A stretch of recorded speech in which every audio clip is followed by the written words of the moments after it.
చాలా గొప్ప దేవుడు అండి. హల్లెలూయా, హల్లెలూయా. మన దేవుడు చాలా గొప్ప దేవుడు.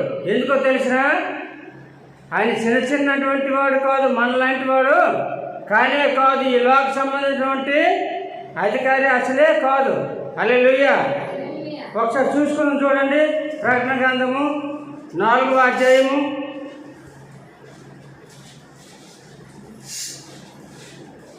8-9 వచనం చదువుకున్నాం. నెమ్మదిగా చదవండి. మన దేవుడు చాలా గొప్ప దేవుడు. ఆయన సర్వోన్నతుడు, సర్వశక్తిమంతుడు. ఆయన మహోన్నతుడైన దేవుడు. మన యేసయ్య సర్వాధికారి, సర్వలోక సృష్టికర్త. చూడండి అమ్మ, ప్రకటన గ్రంథం 4వ అధ్యాయం 8వ వచనం. ఈ 4 జీవులలో ప్రతి జీవికి 6 రెక్కలుండను. అవి చుట్టూను లోపటను కన్నులతో అవి భూత వర్తమాన భవిష్యత్ కాలములో ఉండు సర్వాధికారియు దేవుడగు ప్రభువు పరిశుద్ధుడు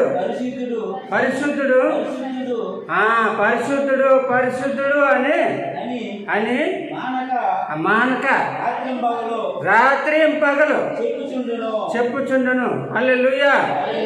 ఆ పరలోకమందు ధవళ సింహాసనం మీద కూర్చున్నటువంటి మన రాజు అయిన దేవుడు యేసురాజుకి నిత్యము పరిశుద్ధుడని ఆగకుండా రాత్రి పగలు శుద్ధింపబడుతున్నటువంటి మన దేవుడు ఆ గొప్ప మహిమను విడిచిపెట్టి, ఆ మహిమ గల పరలోక పట్టణాన్ని విడిచిపెట్టి మట్టి శరీరం ధరించి మనిషి రూపంగా ఈ లోకానికి రావడం జరిగింది. హల్లెలూయా. ఆయన ఎందుకోసం వచ్చాడు? హల్లెలూయా. ఆయన అక్కడ మనం మహిమపరచపోనే ఆయన నిత్యము మహిమపరచబడుతూ ఉన్నాడు. చాలామంది చెప్పిన కూడా, చాలామంది పాటలు పాడరు, చాలామంది దేవుని కనపరచడానికి ఇష్టపడరు. నువ్వు ఇష్టపడకపోయినా ఏంటి, ఆయనకి కోట్ల కొలది దేవదూతలు నిత్యము పరిశుద్ధుడు అని మానకున్న రాత్రి పగలు దేవుణ్ణి మహిమపరుస్తూ ఉన్నాయి. అటువంటి మహిమను విడిచిపెట్టి, అటువంటి గొప్ప ఘనతను విడిచిపెట్టి ఆయన ఎవరి కోసం వచ్చాడు? మన కోసం. హల్లెలూయా. మొదటి తిమోతి రాసిన పత్రిక 1వ అధ్యాయం 15వ వచనం. త్వరగా బైబిల్ తీయాలా? 1 తిమోతి 1వ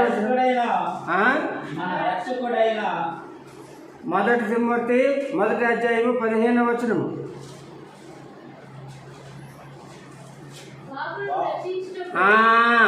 పాపులమైన మనలను రక్షించడానికి ఆ మహిమగల లోకాన్ని, పరలోక పట్టణాన్ని విడిచిపెట్టి తన మహిమను కోల్పోయి మట్టి శరీరం ధరించి, మానవ శరీరం ధరించి కన్యమరి గర్భమందు పాపులమైన మనలను మన పాపముల నుండి, మన శాపముల నుండి, మన దోషముల నుండి విడిపించి భయంకరమైనటువంటి నరకమును తప్పించడానికి, తన బిడ్డలమైన మనల్ని రక్షించడానికి యేసు ప్రభువారు ఈ లోకానికి వచ్చి ఉన్నాడు. హల్లెలూయా. ఆయన గొప్ప దేవుడే కాదా? ఈ లోకంలో మన కోసం ఎవరైనా రక్షించడానికి వస్తారా? మనకి ఎవరు రక్షించరు. ఎవరితో చెప్పినా వాళ్ళు స్వార్థపూరితంగా మనల్ని వాడుకుంటారు తప్ప మనకి మంచి చేసే వాళ్ళు ఎవరు లేరు. హల్లెలూయా. ఈ లోకంలో ఎవరు మంచి చేయరు. ఒకవేళ మంచి చేస్తారని ఒక హామీ ఇచ్చారనుకో, అది ఎందుకోసము? వాళ్ళ కోసమే. అది స్వార్థపూరితమైనటువంటి ఆలోచన, వాడుకోవడానికి తప్ప మన ద్వారా వాళ్ళు మేలు పొందడం తప్ప మనకి ఎవరు ఉత్తుకనా నిస్వార్థంతో ఎవరు చేయరు. కానీ మన దేవుడు నిస్సహాయంతో ఆయనకు మనం ఏమి ఇవ్వగలుగుతున్నామా? ఆయన మనం ఏమి చేయగలుగుతామా? అయినప్పుడు కూడా ఆయన తన బిడ్డలమైన మనలను రక్షించడానికి వచ్చాడు. పాపులమైన మన కొరకు ఆయన క్రీస్తు యేసు లోకానికి వచ్చాడు. హల్లెలూయా. 2వ కీర్తన చూడండి. 2వ కీర్తనలో ఒక మాట ఉంది.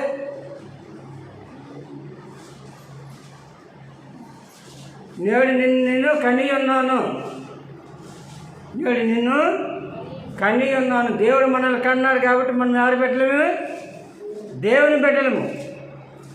కాబట్టి మనము నశించిపోవడము, నాశనం అయిపోవడము, పాడైపోవడము, నరకానికి వెళ్ళిపోవడము మన తండ్రి మన దేవునికి ఇష్టం లేదు.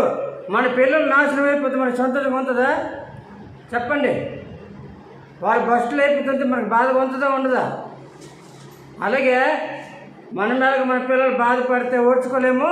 అంతకన్నా మన పరలోకపు తండ్రి, మన దేవుడు, మన తండ్రి అయిన దేవుడు, మన యేసయ్య ఓర్చుకోలేడు. కనుక నా బిడ్డల కోసం నేను ఎన్ని కష్టాలని పడి నా బిడ్డలు నేను రక్షించుకుంటాను, నరకానికి వెళ్ళకుండా వాళ్ళకి అంటున్నటువంటి ఈ లోక సంబంధమైన పాపం నుంచి నేను విడుదల చేస్తాను అని చెప్పేసి యేసయ్య ఆ మహిమగల లోకాన్ని, ఆ మహిమగల పట్టణాన్ని, పరలోక రాజ్యాన్ని విడిచిపెట్టి ఈ లోకానికి పాపులమైన మన కొరకు యేసు ప్రభువారు ఈ లోకానికి రావడం జరిగింది.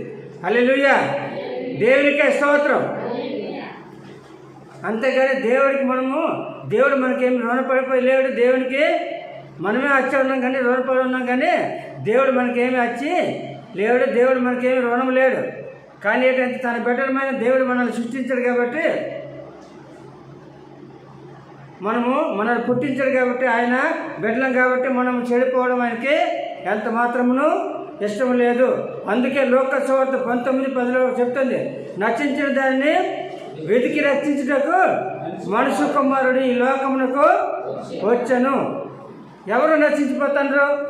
మనమే. హల్లెలూయా. బైబిల్ చూసుకున్నట్లయితే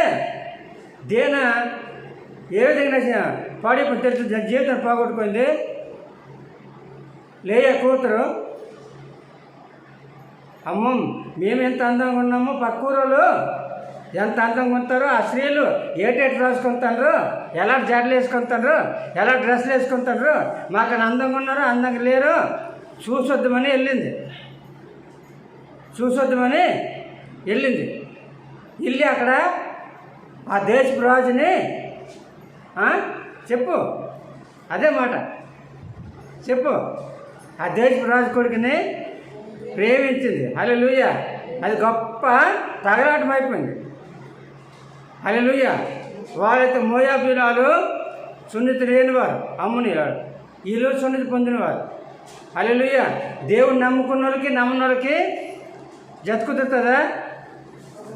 ఇప్పుడు దేవుని నమ్ముకున్న హిందువులు ప్రయోజనం చేసుకుంటారేటి?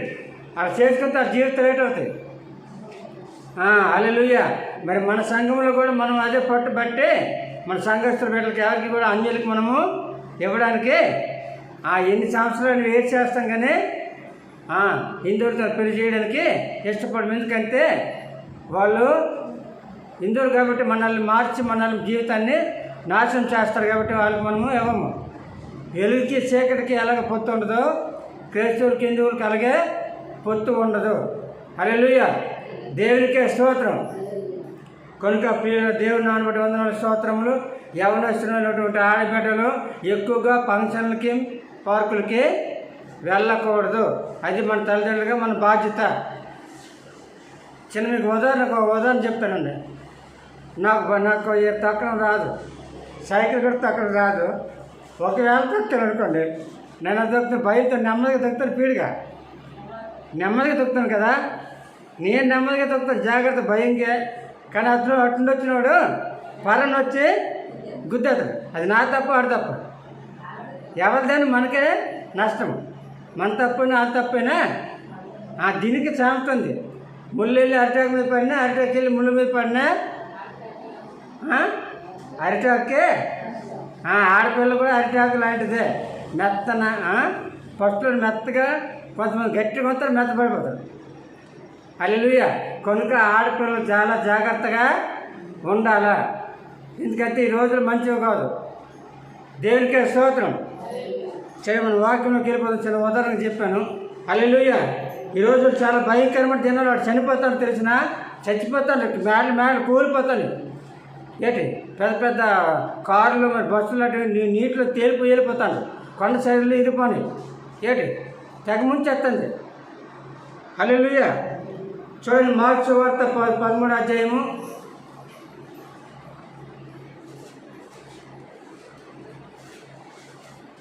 మార్క్స్ వార్త 13వ అధ్యాయం 8వ వచనం. జనాలకు భయం లేదు, అన్నీ జరుగుతుంది కొద్ది ఆలు చేస్తాంటారా ఆలు చేస్తా మాకెందుకని. వాళ్ళకి తెలీదు సత్యము. రెండవ రాకడ ముందు ఇలాంటివి జరుగుతాయి. దేవునికి వాక్యము మనల్ని బలపరుస్తుంది. జనం మీదకి కొట్టుకొని చేస్తాడు, నరికేస్తాడు నడి రోడ్డు మీద పొడిచేస్తాను ఎదురుగా. తెలిసిన రాజ్యం మీదకి యుద్ధాలు జరుగుతుంది. తెలిసిన ఇలాంటి జరిగి చూస్తుండ్రు, టీవీలు చూస్తుండ్రు, పేపర్లు చూస్తుండ్రు. ఏంటి మరి చల్లని చూస్తాను కానీ ఎవరికి భయము లేదు. ఇవన్నీ ఏంటి దేవుడు చెప్పినవి జరుగుతుంది. రెండవ రాకడ సమీపించి ఉంది.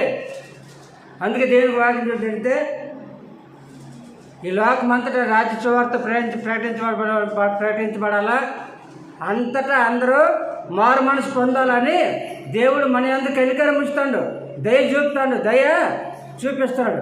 లేకపోతే ఎప్పుడో మనం కొట్టుకొని పోదు. హల్లెలూయా. మనం చేసినట్టు ప్రార్థన మన దేశాన్ని కాపాడుతుంది. మనం చేసిన ప్రార్థన మన రాష్ట్రాన్ని కాపాడుతుంది. ఈ లోకనంతటిని లోకంలో ఎంతమంది క్రైస్తవులు ఉన్నారో అందరూ కూడా అందరి కోసం ప్రార్థన చేస్తారు. కాబట్టి క్రైస్తవుల ప్రార్థన అందరినీ రక్షిస్తూ ఉంది. హల్లెలూయా. చూడండి ఒకసారి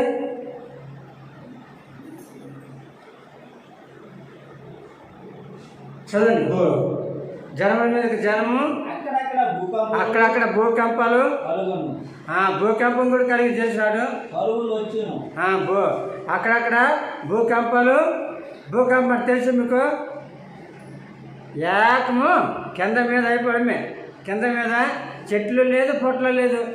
నువ్వు ఏంటి 15 అడుగుల కింద పిల్లర్స్ పెట్టినా, 20 అడుగుల కిందకి పిల్లర్స్ పెట్టినా ఏంటి అసలు భూమి పొంగిపోతే నీ పిల్లర్స్ కూడా కావాలి, పర్వతాలు కూలిపోతాయి. హల్లెలూయా. దేవునికే స్తోత్రం. దేవుని ఉగ్రత వస్తే అలా ఉంటుంది. కనుక దయచేసి అందరూ కూడా దేవుని సత్యాన్ని తెలుసుకొని దేవుని వైపు తిరిగి నిజమైన దేవుడు ఆయన ప్రభువైన యేసుక్రీస్తుని ఎవరైతే దేవుని నమ్మకం ఉంచారో మన బలం ఎవరు? యెహోవా మన బలము. 18వ కీర్తన 1వ వచనం చెప్తుంది, యెహోవా మన బలము. హల్లెలూయా. ఆయనే మన బలము, ఆయన సర్వశక్తిమంతుడు, ఆయన మన అండ, ఆయన మన కొండ, మన ఆశ్రయ దుర్గము, మన కొండ, మన కోట. హల్లెలూయా. కనుక ఆయన మనము విడిచిపెట్టకూడదు, ఆయన్ని మనము మర్చిపోకూడదు, ఆయనకు వ్యతిరేకమైనది ఏది కూడా మనము చేయకూడదు. హల్లెలూయా. మీరు కృపము చదివినట్లుగా ఏంటంటే సద్భావము గల వారి అగల దేవుడు సద్భావము చూపిస్తాడు. అంటే మంచి వారికి అది లోకంలో ఆ సామెత ఉంది కదా, మంచి వారికి మంచి జరుగుతుంది. నీలో చెడు ఆలోచన, చెడ్డ ఆలోచన ఎవరి మీదనే ఏంటి దుష్ట ఆలోచన ఉంటుందో, దుష్ట ఆలోచన అంటే అది నీకే అవుతుంది. కీర్తన 7 అధ్యాయంలో ఒక మాట చెప్తుంది, ఎవరు చేసిన గోత్రంలోని వాళ్ళే పడతారట. ఆడట తెలివిగా ఇంకా పడిపోయి మరి మీదకి రాకూడదు. చూడండి ఎంత కొట్టరు, నాకు తీసిన గాత్రంలోనే పడిపోతే ఇంకా బయటికి అటు రాకూడదు, అది పత్రమైపోవాలా, అటు పాడైపోవాలనే ఉద్దేశంతో ఇంకా గొయ్యి తీసిరట. లోతుగా గొయ్యి తీసిరట. ఆడు తీసిన గాత్రంలోనే వాడే పడిపోయాడు. హల్లెలూయా. కనుక దయచేసి ఎవరు కూడా అందరి కోసం ప్రార్థన చేయండి. దేవుడు చెప్పిన మాట అయితే ఎదుటి వాళ్ళని ప్రేమించాలా, ప్రేమతత్వం ప్రతి ఒక్కరిలో ఉండాలా, అదే సద్భావము, మంచి భావం కలిగి ఉండాలా. అప్పుడు మనకి మంచిగా దేవుడు చూస్తాడు. ఇతరులు మంచి కోరితే దేవుడు మనకి మంచిగా కోరుతాడు. కనుక ప్రియులారా, దేవుని నామములో వందనాలు. దేవుడు మనందరి పట్ల ప్రేమ కలిగి ఉన్నాడు, దయ కలిగి ఉన్నాడు. చూడండి యెషయా గ్రంథము 35వ అధ్యాయము, 18వ వచనం. వీళ్ళందరూ చాలామంది అనుకోతాను వీళ్ళు ఇప్పుడే అంటారు అప్పుడే అంతం ఇది కాదు కానీ అని అప్పుడు అంత మొత్తం ఇప్పుడు అంత మొత్తం అని చెప్తాను. కానీ ఈ క్రైస్తవులు ఇవన్నీ పుట్టి అబద్ధాలు అనుకుంటాను. కానీ పరిస్థితుల్లో లేకుండా జరిగింది ఒక సున్న కూడా పోదు, పొల్లైనా బయటికి పోదు, అక్షరాలు పొలితే ఏంటి సున్న కూడా నెరవేర్చబడుతుంది యేసుప్రభు చెప్పినవి. యెషయా గ్రంథము 30వ అధ్యాయము 18వ వచనం.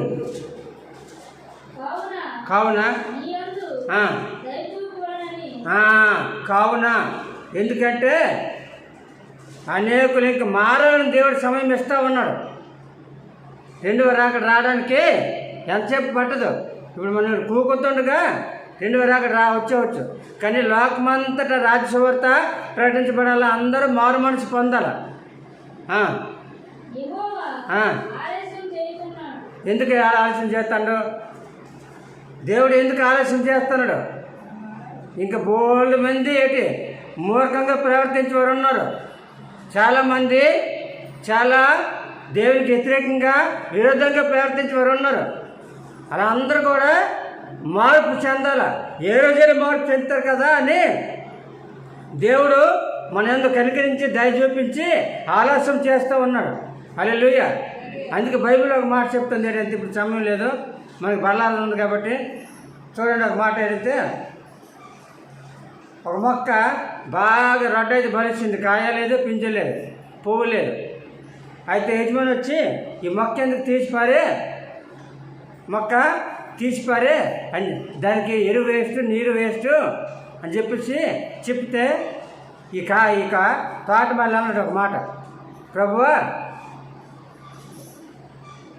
ఈసారి దానికి కొంచెం ఎరువు వేస్తాను, నీళ్ళు పోస్తాను, పోనీ ఈసారైనా కాస్తుందేమో, ఈసారికి అవకాశం ఇవ్వండి అని అక్కడ అడిగితే ఆ యొక్క తోటమల్లి మాటకి దేవుడు అంగీకరించాడు. హల్లెలూయా. అలాగే ఏంటంటే ప్రభు మన కోసము దయ చూపించి కనికరించి రెండవ రాకడ ఇంకా రాకుండా ఆలస్యం చేస్తూ ఉన్నాడు. ఆయన వస్తే అంతా సమస్తము కూడా అంతమైపోతుంది. దేవునికే స్తోత్రం. ఆయన వచ్చిన తర్వాత ఇంక 1000 ఏళ్ళ పరిపాలన కూడా ఉంది. అందరూ చచ్చిపోరు.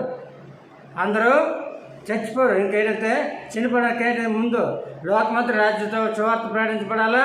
1000 ఏళ్ళ పరిపాలన, హింసలు జరుగుతాయి, శ్రమలు జరుగుతాయి. ఆ శ్రమల్లో మనం ఉండకుండా ఉండాలంటే దేవుని మనం అనుసరించాలి, దేవుని మనం విడిచిపెట్టకూడదు. చాలామంది బాప్తిజం తీసుకొని మానేస్తే పరలోకానికి వెళ్ళిపోతామాట అనుకోని చాలామంది బాప్తిజం తీసుకొని మానేస్తారు. వాళ్ళు ఎక్కడికి వెళ్తారు? దేవుని వారికి పెట్టి చెప్తుంది, ఆది నుండి అంతవరకు ఎవరైతే ఆయన నామములో ప్రార్థన చేస్తారో వారు మాత్రమే రక్షింపబడతారు, వారు పరలోక రాజ్యానికి వారసులు అవుతారు. హల్లెలూయా. కనుక చదవండి. మన యందు దయతలిసి మిమ్మల్ని కరుణింపవాలని ఆయన నిలబడి ఉన్నాడు, ఆలస్యం చేస్తూ ఉన్నాడు మన కోసమే. కానీ చాలామంది వ్యతిరేకత ఉన్నారు.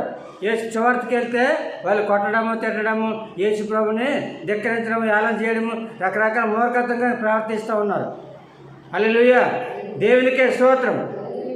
అటు ఘోరమైన హింస జరిగిపోతూ ఉంది. చాలామంది చనిపోతూ ఉన్నారు. కొత్తలతో పొడిచి యథార్థ రోడ్డు మీద ఎంత మూర్ఖత్వం అంటే సిటీలంట దారంటే వెళ్తుండే, రోడ్డు మీద వెళ్తుండి ఒకటి పక్కన ఉండి అందరు చూస్తున్న కత్తులు పొడిచినే ఎవడు కూడా పట్టించుకోడు, ఎవడు అడగడు. అది మానవత్వమేనా, మంచితనమా ఒక చెడ్డతనమా? హల్లెలూయా. అంటే అంత మూర్ఖత్వంగా ప్రవర్తిస్తూ ఉన్నారు. అందుకే కొండలు మూలిపోతాయి, భూకంపాలు వస్తాయి.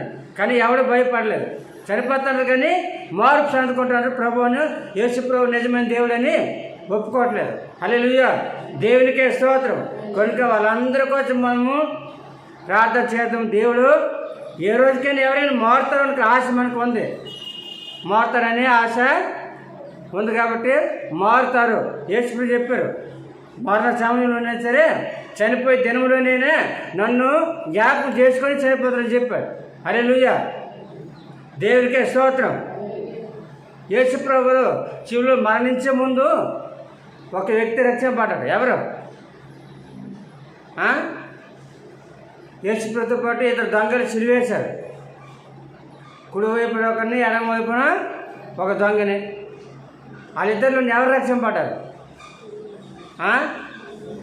కుడివైపున దొంగ రక్షింపడ్డాడు. ఎందుకంటే అతను ఒప్పుకున్నాడు, ప్రభు నేను పాపినైనా.